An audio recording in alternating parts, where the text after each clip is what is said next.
Hi, everybody. It's Tracy here with CEDA and the Chamber for today's FAQ. And I have with me a very special guest today. This is Dan Rickman from the Small Business Administration, and he is here to talk to us about the potential tax implications of PPP. So I'm going to stop talking now. Dan, take it away. Thanks, Tracy, and thanks for inviting us to participate in this. The Paycheck Protection Program. So I should qualify, initially, like all of my remarks regarding, taxes and things of that nature, in that I am not an income tax expert. I am not a CPA. I work for the federal government, so I can't actually give you tax advice. However, I can certainly speak to some of the implications of the from tax perspective of the Paycheck Protection Program and any forgiveness funds, or even if you were eligible for debt relief on normal SBA loans. We can speak to all of those things. The IRS has issued some guidance, and we've provided some guidance as well, at least the small part that SBA has to do with it. So as a quick overview, the Paycheck Protection Program was passed by the CARES Act in beginning of April. And the key elements of that program included a loan based on your payroll that you could use to pay your employees and some eligible expenses during what we call the covered period. And if you met any of the various requirements for forgiveness of your paycheck protection loan, then that loan would be forgiven, as in, the SBA would pay off the loan to your lender and you would have no obligation. Another element of the Paycheck Protection Program was, as I mentioned, something called debt relief. And, without getting into all the various sections of the Act, the first part, the PPP forgiveness, was Section 1106, and the debt relief is Section 1112. And that section provided for subsidy payments for existing SBA loans, normal SBA loans, if you will, as well as any normal SBA loans, non-PPP loans that might be approved and dispersed before September 30th. And any of the loans that met those requirements would receive 6 months worth of principal and interest payments from SBA. So there's two elements to the tax conversation with respect to the CARES Act and SBA loans. So early on, the IRS did issue some guidance specifically referencing the forgiveness on paycheck protection loans. And if you're interested, it's notice 2020-32 is where the IRS stated, their guidance for how any expenses paid with paycheck protection loan funds that were, forgivable or likely to be forgiven, how you could treat those expenses. And essentially, the IRS clarified that such expenses would not be deductible for tax purposes for any amounts that were forgiven. Okay, so say, for example, we'll use easy math here. If your paycheck protection loan was $10,000 and you just paid payroll, $10,000 worth of payroll, right? Normally, you get to deduct those expenses. It'd be a normal business expense, right? However, if those funds were forgiven, well, the way the funds are to be treated based on, notice 2020-32, is that those forgiveness amounts will be treated as non-taxable income, okay? And that's because the CARES Act stated that such forgiveness funds would be treated, would not be subject to income taxes. Now, consistent with prior regulation and guidance, any expenses of a business that are paid with non-taxable income may not be deductible. So this wasn't specific to the CARES Act necessarily. This was kind of an existing rule that the IRS applied to these forgiveness funds or the expenses you paid with these forgiveness funds. So, I can appreciate that, some folks perhaps weren't pleased to hear that, but, this was applying existing IRS rules to this situation. The net benefit to the business obviously is still significant. If in the scenario where you had 10,000 and, whatever your tax rate is, you still have quite a significant net benefit to your business by receiving those funds. So in no way is this adding a liability to you because, you got a grant for 10,000 essentially. Now,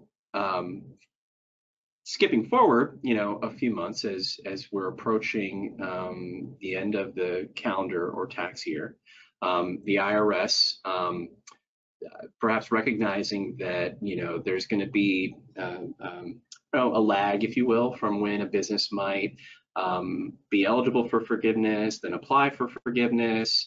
Our rules give a pretty large window, the SBA's rules, in which you can apply for forgiveness. Okay. So IRS published a revenue ruling called 2020-27. You can Google There's these. so many numbers. I have them in front of me, so I'm cheating a little bit. Okay. So these are not memorized. But essentially, IRS, clarified and gave some additional guidance. Did not change their guidance, just additionally clarified that for these Section 1106 CARES Act, forgiveness payments, okay, that are treated as non-taxable gross income, that for the purposes of the 2020 tax year, essentially, and I'm summarizing,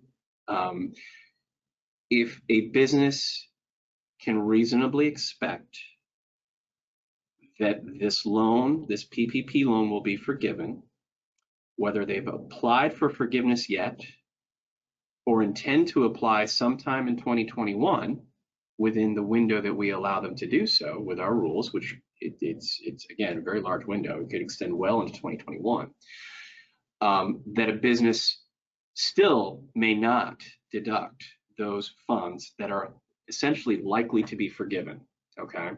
So it kind of, puts you in a situation where, depending on your perspective, you don't necessarily have to worry about the fact you haven't received the funds yet, okay? And you can simply do your 2020 taxes as if you had received those funds, the full forgiveness. And then when you actually receive the forgiveness, it'll kind of wash out, so to speak, okay? So and they use the term reasonably expects to receive forgiveness, okay? They did issue some additional guidance where, if a business does not expect to receive forgiveness for whatever reason, they have instituted, procedures where, you can waive that non-deductibility, and you're essentially asserting that, this is not going to be treated as, non-taxable income because I'm not going to give forgiveness. So you kind of have, a few different situations there with respect to the PPP forgiveness. But, the bottom line is, IRS has issued guidance. So at this point, the procedures are clear, and, there's that there as I've outlined. Okay. So you should be able, if you're working with your income tax professional, you should be able to navigate these things right now based on, the IRS's existing guidance. Okay. Right. I think that's important to know is that, it might be better to reach out to your accountant or a tax accountant earlier rather than later, so that you can prepare yourself for what might happen when the taxes come around, because we certainly don't want any businesses to get a surprise tax bill, and you can start preparing yourself for that now. But it does seem like this was somewhat of an unintended consequence, and we can't speculate, but also keep an eye on what's happening with new stimulus packages, because there may be a fix to this, there may not be. Yeah, would you say that's correct? Yeah, no, that's a good point. It's because there's a couple different pieces. One, the CARES Act statutory regular thing. It said that this is what is so, right? And it just turned out that there was a situation that existed within existing IRS regulations that applies to that situation. And then they applied those rules, and that's how the regulatory process works. Okay, Congress can always choose to, via their statutory powers, to their legislative powers to make changes. We can't predict when or if such changes might apply to the situation. So talk to your accountant. Yep, talk to the accountant and keep an eye on the news. We certainly do. And then if guidance changes, we'll certainly, do our part, at least such as it applies to the PPP program, to, spread the word and communicate any changes. So that was part one. Okay, there is a part two to this. Okay, tax related, and that's as it relates to the Section 1112 subsidy payments on existing 7A loans. Okay, we called it debt relief. SBA is making those payments, and for those loans, okay, the CARES Act did not have a provision that waived any tax implications for such income, okay, or for such payments. Therefore, those will be treated, as income to the business, equivalent to whatever amount that they received as debt relief towards their, SBA loans, and they will receive a 1099, from their lender, reflecting that amount, and that will be included in their.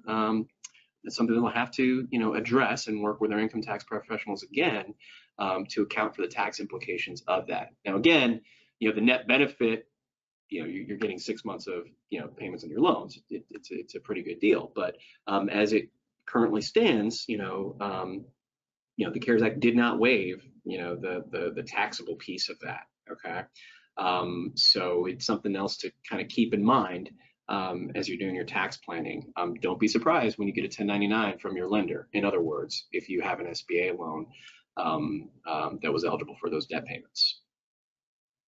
Well, that's a lot to take in. And I know that the SBA website has a lot of guidance and a lot of the links to all of this stuff. Where would you recommend someone go if they want to look at some of the text around this information? Yeah, so unfortunately, we don't have the IRS stuff, okay? And the bulk of this, really it's in the IRS's wheelhouse. Like, the only information we're going to have is, the instructions that we provide to the lenders to issue the 1099s. So it's kind of like a procedural thing. I'll be honest, it might be a little bit difficult to give you like a quick way to navigate to the revenue notice and all these notices I've published. I'd be happy to share them with you, Tracy, if you want to share it with folks upon request or post it on your website. It's just such a, it's 8 pages of a PDF, and right. the IRS website, right, along with 80 million other PDFs. So that's probably the easiest way to get this particular information. Yeah, so if anyone has questions, go ahead and send them our way. We did put a blog post out last week that had some of these links in it. And then those links have links. So if you're looking for specific information, feel free to reach out to our office, and we can always track down what exactly it is you need, because this is complicated. But at the end of the day, as Dan said, we are not accountants. So ultimately, you are going to want to work with your lender and your accountant on these issues, but we're happy to track down information as possible. So, great. Anything else to add, Dan? Are you good to go? No, I'll say, that the same. If folks do have questions, they can contact our office too. We can direct them to the various numbered notices as well, or just answer the question. Yeah, and we'll drop some of these links into the comments underneath the video or something like that. Devin knows how this stuff works. I don't really, so we'll make sure you get the links as well. So great. Well, thank you so much, Dan. It was great to have you here. We always appreciate your expertise and having the information come directly from the source. So thanks for your time today, and we'll be in touch. I'll see you. Great. Thanks, Tracy. Anytime.